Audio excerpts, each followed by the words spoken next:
A lot of you have been asking us for a tutorial for film emulation for 8-bit footage, so we decided to make one. This one is easy to use, quick, and creates desirable results when working with big projects.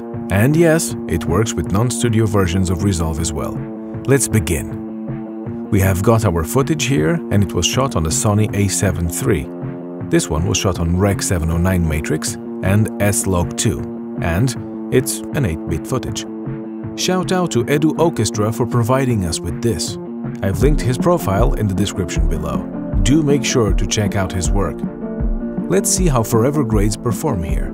If you want to learn more about FilmForever grade, we've linked it in the description below. First, we're going to go ahead and import our 2383 power grade from the Volume 2 folder. Next up, we're going to go to the Media Storage tab. We're going to go ahead and navigate to Import Film Essentials and import all 3 files to the media pool as MAT. Next, let's go ahead and apply our power grade. Now, as you can see, it looks a little bit off. First off, as a personal preference, I'm going to remove the film dust and the film frame layer. Then we're going to go to the CST node and change the input color space to Rec. 709 and input gamma to S-Log2. These are the profiles that the footage was shot in.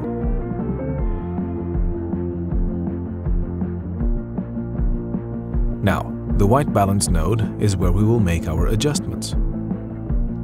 First, let's decrease the exposure using the offset wheel.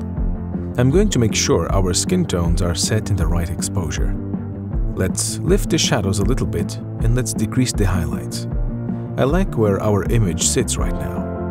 Now, one thing which I'm going to do is, I'm going to enable the Film LUT node over here. What this does is enables the different film emulations that come with the Ultimate Color Toolkit, and you can apply any of those within the pipeline. For this one, I'm going to go ahead and select my favorite Kodak Vision 3 5230. As you can see, it adds a little warm touch to the entire image, and that is what I'm going to go for over here. Now remember, the 2383 emulation is the print emulation. The Film LUT node is meant to mimic the hue characteristics of the shooting film stocks. Let's go ahead and apply the grade to our second shot. Of course, this looks great as well, but let's reset the white balance node, as those adjustments were meant for previous footage. Let's fix the white balance just a bit. We're going to reduce the highlights just a bit and increase the shadows. And it looks perfect. Let's grab a still. This time, let's go ahead and convert it into Rec. 709 to see how it compares to Rec. 709 as a starting point for your grade. As you can see, there's a major difference. There's a beautiful split toning. The skin tone already looks great despite it being a Sony footage, where people usually struggle a little bit with the skin tones. And not just that, it adds the signature contrasty look, which is a major indicator of film. All that without breaking the image. And not to forget the fact that this is coming from an 8-bit image.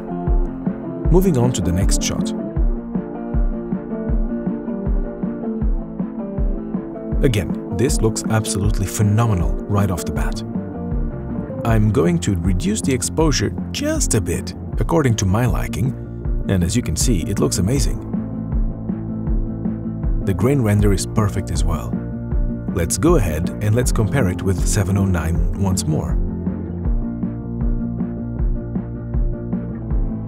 Again, FilmForever emulation really stands out here. You can definitely reduce the grain to your liking. If you are new to DaVinci Resolve, we have included a 25-page user guide and an additional manual for Volume 2, along with the FilmForever Power Grade files. Moving to the next shot, I'm going to apply the FilmForever grade. Let's fix the white balance for this one. Slightly adjust the midtones and bring down exposure just a bit. And again, it looks phenomenal right off the bat. You can also go ahead and enable the green node, which is supposed to make the greenery a little bit deeper and richer in tonality.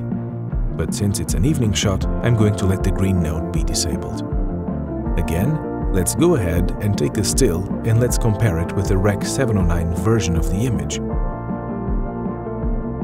You can still dial in your creative preferences, but as a starting point, FilmForever offers a really solid starting point, especially for a beginner colorist. Professional colorists can manipulate FilmForever and take it a notch up in their look-building game and build their own signature looks. That's it with this video. Make sure to check out Edou's Instagram and YouTube. I've linked his profile down below. I've linked FilmForever grades below as well. If you are interested in learning more color grading techniques, we have more videos and tutorials waiting to be released soon. So make sure to subscribe and hit the bell icon, and follow us on Instagram at colorist.factory to stay updated.